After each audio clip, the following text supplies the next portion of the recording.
what made you decide after so many years in Tennessee to come here? What was it about the Dallas Zoo that attracted you here? You know, I loved the zoo and the last organization that I was at. It was home to me.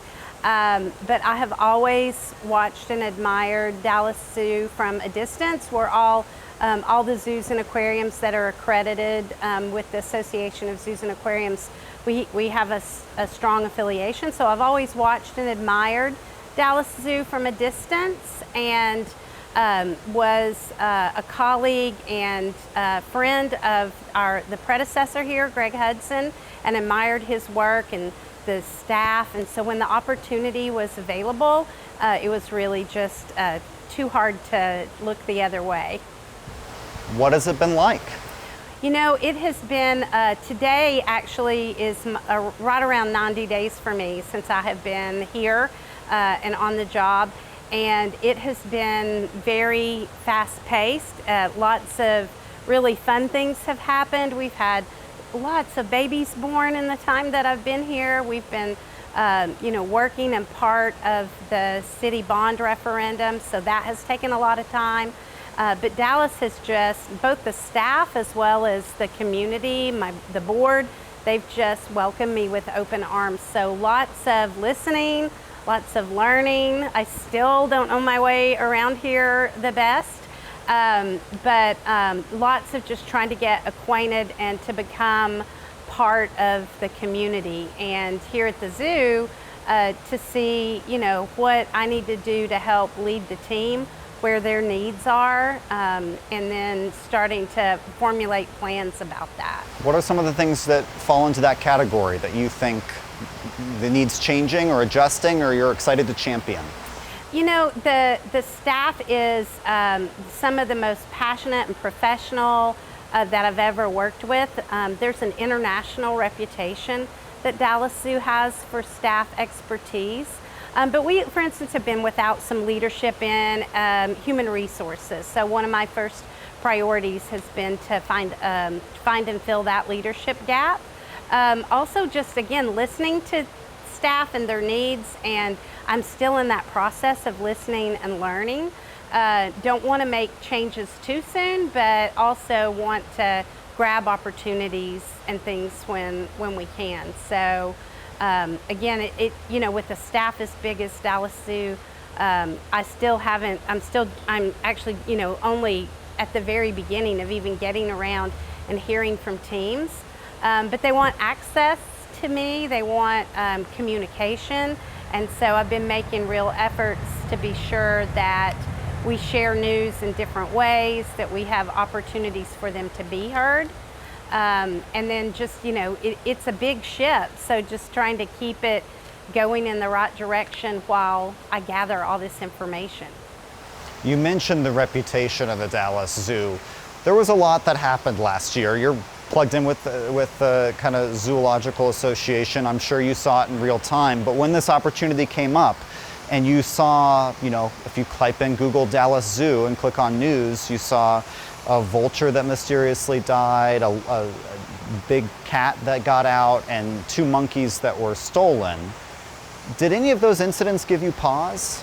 You know, those incidents in our zoo and aquarium community, it sent, you know, just shockwaves, waves of compassion and support. We all rally together when any one of us is having tough times. But no, those headlines didn't scare me because I knew of the professionalism of the zoo. I knew that they were undergoing rigorous self-evaluation and finding opportunities to grow stronger. And even though that, you know, that was a very traumatic time for the staff and for the community, it's very unraveling if you've had your home broken into or your pets jeopardized. So you can imagine how we would feel about these endangered species and how vulnerable that makes you feel. But it never gave me pause. The zoo is stronger, much stronger. They were great then, but they're even stronger today. And our security and some of the upgrades that we've undertaken the past year is really, you know, bar setting for our field, and I'm very proud of of all the work that they've done to be sure we're as safe as we can be. Let's talk about some of those security or some of those changes that have happened in the past year. Are you confident that some of the things that happened last year can't happen again? You know, if there is evil or mental illness or malice in the world and there's a will, there is possibly always a way. So, you know, here we try to never say always and never because you just never know. But I feel that we are as safe and as tight of a ship as we can be.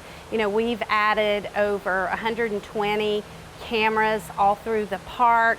We have increased security enhancements budgeted every year. We have extended fencing, and one of the most important things that we do, we brought in a security consultant who looked at the whole zoo and gave us advice on how and what to do, and we have implemented those. So the cameras are one example, but the other was we outsourced security to a professional security and safety firm. So they provide an incredible workforce, a very friendly but visible presence here, and they're here 24 hours a day. And then we have that same security company that are wonderful partners with us, are not only visible and out in the park, but they have a 24/7 manned command center where they are watching all of those cameras all the time. They're acting on opportunities, and so we've been really pleased with that partnership. You mentioned almost the trauma that I think that a lot of zoo employees felt. Combine that with the death of the longtime leader here. When you walked in, how was morale? Morale was low. I mean, the staff did feel traumatized by all of that. I will say they were low in that, like, what else? What else could happen? They were ready for leadership, but on the other side of that, they also felt tremendous support. So they felt support from our board. Our board, after the death of Greg Hudson, you know, our board, and with the security issues, just swooped in and got involved and helped fill the void that Greg's absence created. And so our staff always felt like the board had our back. The staff always felt that also that the community had our back. We had a lot of support, for instance, from Deputy Mayor Pro Tem Arnold, other council members. There was an outpouring from the international zoo and aquarium community offering, you know, all sorts of support. So while the staff morale was low in that they had had some traumatic times and were in a process of healing, they also felt supported. And the Dallas Zoo Board also provided resources to help support the staff and be aware of maybe some of the mental challenges that they were facing through all of this. So we brought in a company called GRAZE, which stands for a Growing Resiliency in Aquarium and Zoo Employees. And it was there to kind of help deal with the grief and trauma of all of this. We hired counselors for compassion workshops, mindful compassion workshops. All that has been well received and well enrolled in for our staff. So all of that helped. And then, you know, finding a new leader, they were ready and they were ripe for that. And so, I mean, I like to think that it was me, but I joke it could have, you know, it just the fact that there was a leader here was a lot, and everyone was so excited. But that's got to be exciting for you too. It was so exciting for me when I had my first staff meeting. You know, the energy was really palpable. The staff were laughing and clapping, and they were really excited. They continued to give me a lot of feedback that they like what I'm doing so far, and I'm receptive to ways I can be better. So we're still getting to know each other, but there's still a lot of momentum and excitement. There's a lot to be excited about here. New leadership, a great zoo, enhanced security, and then all of these new opportunities on the horizon that has been made possible by the bond. Let's talk about some of the things that are coming next. What are some of the future projects the zoo has in store? Well, the city bond referendum is so exciting for us, and that sort of jump starts some first phases of our campus plan. So back in 2019, before I came, the park board and city council, our board, all approved a campus-wide master plan and development plan. And so this bond will help seed the first phase of this. Namely, it's yet to be named, but we call it here Safari Trail, which will reactivate about 15 acres of campus that was taken offline when the old monorail closed down in 2020. So there's a lot of beautiful habitat out there, a lot of opportunity for us to bring interactives and things for kids to do while seeing some amazing endangered animals. So that's a piece of it.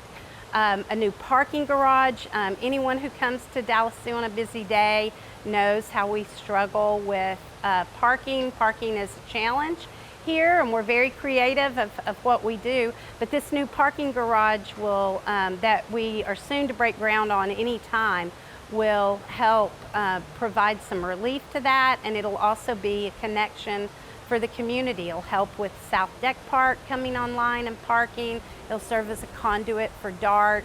So we're really, that is not something that that is maybe as sexy as Safari Trails, but if you're irritated because you can't find a parking place, it sets a tone for your whole day. So being accessible parking is a big deal. And then the last piece of that is our Wild Earth Discovery. We have one of the few nature-based preschool programs in the area, and this is an education complex that will expand that preschool. It'll offer a gathering spot and educational opportunities for all the hundreds of thousands of school kids who come through here. And so that's the first three pieces that part of the city bond referendum will help to fund. Lisa, let me ask you this. One of the things that Devin was so kind to show us was the giraffe feeding area. And we were there as this little girl, for the first time, got to feed the giraffe. And you just see this excitement in her eyes and on her face. What is it about those kind of interactions that makes this a special place for you?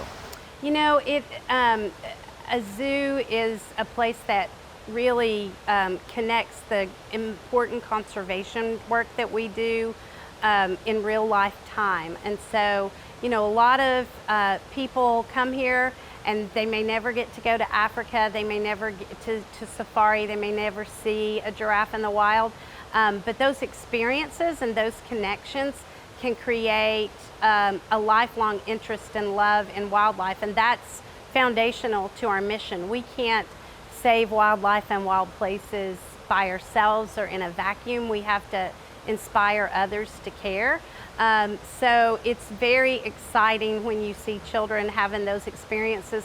Last week we were in the park, and there was lions were right up at the glass, and a little girl just screaming, I love you, lion, I love you, lion, and the parents are, feeling all the feels, and it just is just so heartwarming to see that happen, because number one, you're creating a connection, I hope, to our mission. You see people here that look like you, and it can inspire you hopefully to want a career in wildlife science.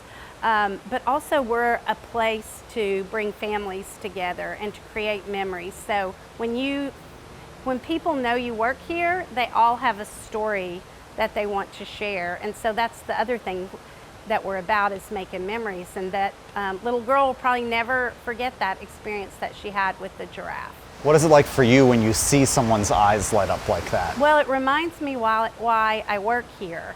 So if I'm ever having a bad day, all I have to do is go out in the park and listen to families and people interacting and realize I have the greatest job in the world. So it's very rewarding. It's so nice when you hear that, and you maybe can not look at all the things that continue to need to be enhanced or improved, and just take kind of that special pause in your day to realize that you have a place and a role and an impact here. I mean, this whole staff, the team, we're very passionate about what we do, and we love to showcase these wonderful animals.